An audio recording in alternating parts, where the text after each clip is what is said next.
Now fasting 2 days, کون سے 2 ایام ہیں جن کا اگر انسان روزہ رکھے تو 3 سال کے گناہ معاف ہو جاتے ہیں. Yes you heard me right, 3 سال کے گناہ معاف ہو سکتے ہیں اگر ہم 2 دن کا روزہ رکھیں. حدیث میں کیا آتا ہے؟ رسول اللہ صلی اللہ علیہ وسلم نے فرمایا کہ جو شخص عرفہ کے دن کا روزہ رکھتا ہے اللہ سبحانہ تعالیٰ اس کے پچھلے سال کے اور اگلے آنے والے سال تمام گناہ معاف کر دیتے ہیں. کچھ علماء نے کہا کہ یہ صغیرہ گناہوں کی بات ہو رہی ہے, لیکن سٹل تمام گناہ معاف ہونے کی بات ہو رہی ہے.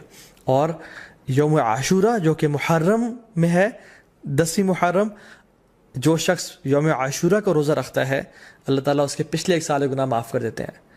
تو میں آپ کو ایگزامپل دیتا ہوں, اگر ابھی 1441 چل رہا ہے تو جو شخص عرفہ کا روزہ رکھے گا اس کے 1440 کے گناہ اور 1442 کے گناہ معاف ہو جائیں گے. اور جو شخص بالکل اگلے مہینے محرم کے مہینے یوم عاشورہ کا روزہ رکھے گا ود 9th ایز ویل, تو اس کے 1441 کے بھی گناہ معاف ہو جائیں گے. تو 1440, 1441 اینڈ 1442 3 سال کے صغیرہ گناہ اللہ تعالیٰ معاف کر دیتے ہیں. And how amazing is that. اللہ تعالیٰ بہانے دے رہے ہیں ہم لوگوں کو اپنے گناہ معاف کروانے کے لیے, لیکن ہم میں سے ہے کوئی جو آگے بڑھ کے ان اپرچونیٹیز کو گراب کر لے اور اپنے رب کو واقعی میں راضی کر لے. حنیدہ بن خالد اپنی وائف سے فرماتے ہیں, اور ان کی وائف نے ام المومنین سے یہ روایت کی کہ اللہ کے نبی صلی اللہ علیہ وسلم صرف عرفہ کے دن کا روزہ نہیں رکھتے تھے بلکہ تمام 9 دنوں کا روزہ رکھا کرتے تھے. اور ان 9 دنوں کے علاوہ یوم عاشورہ کا دن جو کہ محرم میں ہے, 3 days of each month جو کہ ایام البیض بولتے ہیں, which is the white days. Why? Because 13, 14, 15 کے یہ ایام ہے جس میں جو سن ہے جو مون ہے وہ اپنے فل اپنے پینیکل پہ ہوتا ہے. اٹ از وائٹ اور راتیں بھی روشنی کی طرح ہوتی ہیں. So it is the white days which ایام بیز. ان کے روزہ رکھا کرتے تھے اور منڈیز اور تھرسڈے کے روزہ رکھا کرتے تھے. سو آئی ریپیٹ, اللہ کے نبی صلی اللہ علیہ وسلم فرسٹ 9 days of ذو الحجہ, عاشورہ, and the 3 days of each month which is ایام بیز, 13th, 14th, 15th of every month, اور منڈیز اور تھرسڈیز کا روزہ رکھا کرتے ہیں. کیونکہ اللہ کے نبی صلی اللہ علیہ وسلم نے فرمایا کہ منڈیز کو اور تھرسڈیز کو اعمال اللہ تعالیٰ کے پاس کے سامنے پیش کیے جاتے ہیں. تو میں چاہتا ہوں کہ میرے اعمال اس حالت میں پیش کیے جائیں کہ میں روزے کی حالت میں ہوں. اور پھر ایک اور بات میں آتا ہے کہ منڈے کو رسول اللہ صلی اللہ علیہ وسلم کی ولادت ہوئی تھی, پیدائش ہوئی تھی, تو وہ اس خوشی میں بھی روزہ رکھتے تھے. حضرت عائشہ فرماتی ہیں کہ ایک اور حدیث میں آتا ہے کہ اللہ کے نبی صلی اللہ علیہ وسلم پہلے 9 دن کا روزہ نہیں رکھا کرتے تھے. Now the scholars reconcile between these 2 hadiths کہ کبھی کچھ سال رکھ لیا کرتے تھے اور کچھ سال چھوڑ دیا کرتے تھے. تو ہمارے لیے یہ ہے کہ ہم چاہیں تو رکھ سکتے ہیں. جو شخص آگے بڑھنا چاہتا ہے وہ ان دنوں میں روزے رکھے جا سکتے ہیں, کیونکہ رسول اللہ صلی اللہ علیہ وسلم کی پیاری سنت سے یہ روزے ثابت ہیں. یوم العرفہ کیوں اتنا امپورٹنٹ ہے؟ اللہ تعالیٰ یوم العرفہ کے بارے میں فرماتے ہیں سورہ بروج میں, وَشَاهِدٍ وَمَشْهُودٍ, and by the witnessing day and the witnessed day. تو جو witnessed day ہے نا یوم العرفہ, مشہود, یہ یوم العرفہ کے بارے میں اللہ تعالیٰ فرما رہا ہے.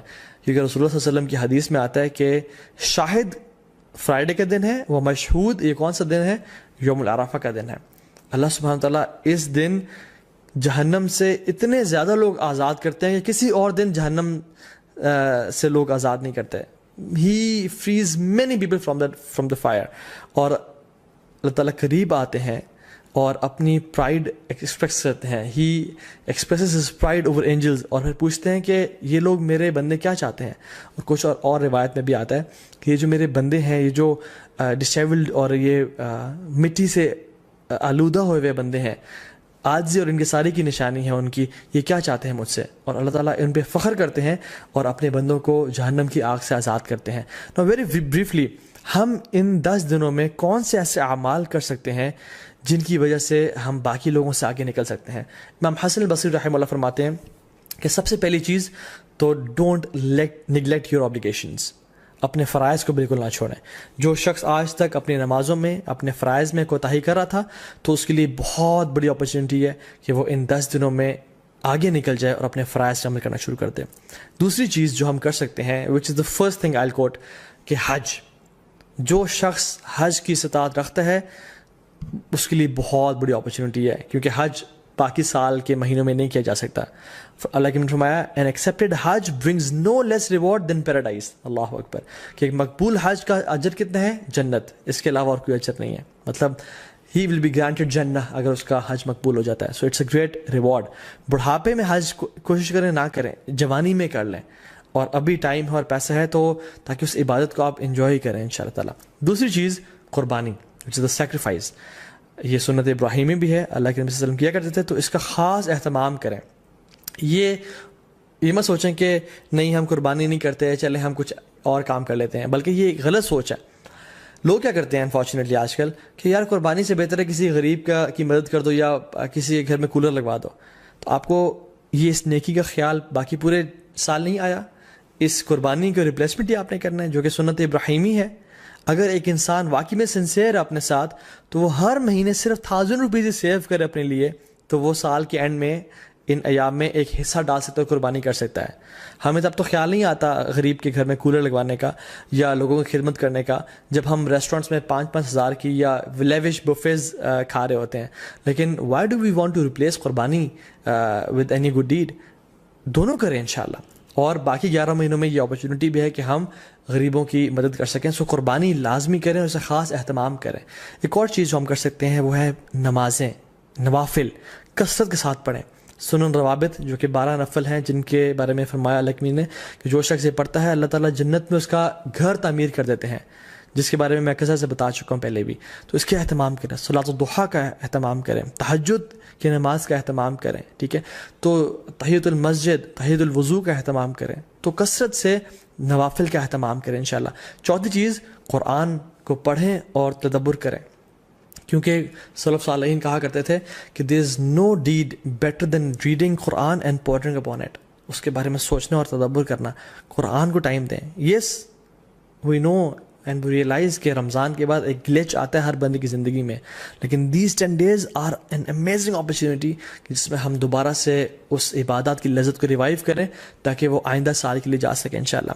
اینڈ ریممبر اللہ سبحانہ وتعالیٰ, وچ از دا 5th point, کثرت سے التحلیل و تکبیر و تحمید, لا الہ الا اللہ, اللہ اکبر, سبحان اللہ, الحمدللہ, کثرت سے پڑھیں. اللہ اکبر, اللہ اکبر, اللہ اکبر, لا الہ الا اللہ, اللہ اکبر, اللہ اکبر, وللہ الحمد. کثرت سے اللہ تعالیٰ کا ذکر کریں کیونکہ اللہ کی نے یہ ہمیں ڈیڈ حدیث میں سجیسٹ کیا کہ تم نے یہ کام کرنا ہے انشاءاللہ. ایک اور چیز, میک لاٹس آف دعا. جب بارش ہو رہی ہوتی ہے دعا قبول ہوتی ہے نا, کیونکہ اللہ تعالیٰ کی رحمت ٹھاٹھے ماری ہوتی ہے.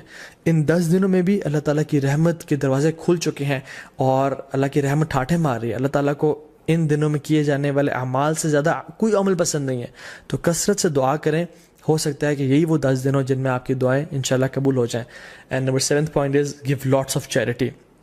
سیکریفائس تو ہم نے کرنا ہے. لوگوں کے بزنس ٹھپ ہو چکے ہیں, غریب بیچارے مشکل میں ہیں, ان کی کثرت سے مدد کریں انشاءاللہ تعالیٰ.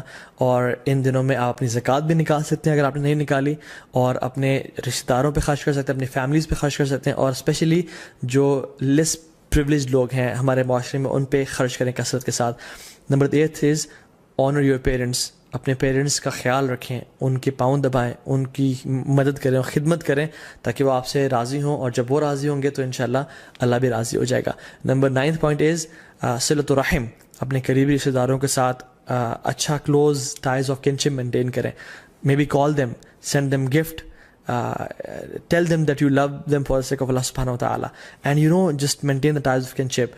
10th is enjoy good and forbid evil. دعوت کا کام کریں کیونکہ یہ بہت بڑا اور نوبل کام ہے. and the last point is seek forgiveness from Allah subhanahu wa ta'ala. رسول اللہ صلی اللہ علیہ وسلم نے فرمایا التائب من الذنب کمن لا ذنب له. گناہ سے توبہ کرنے والا ایسا ہی ہے جیسے اس نے کبھی گناہ کیا ہی نہیں تھا. تو ان 10 دنوں میں ایک بہت بڑا موقع ہے کہ ہم اپنے تمام گناہوں کو بخشوا دیں اور اپنی اصل زندگی کے لیے کچھ آگے بھیج دیں انشاءاللہ تعالیٰ, کیونکہ sins have chains and shackles.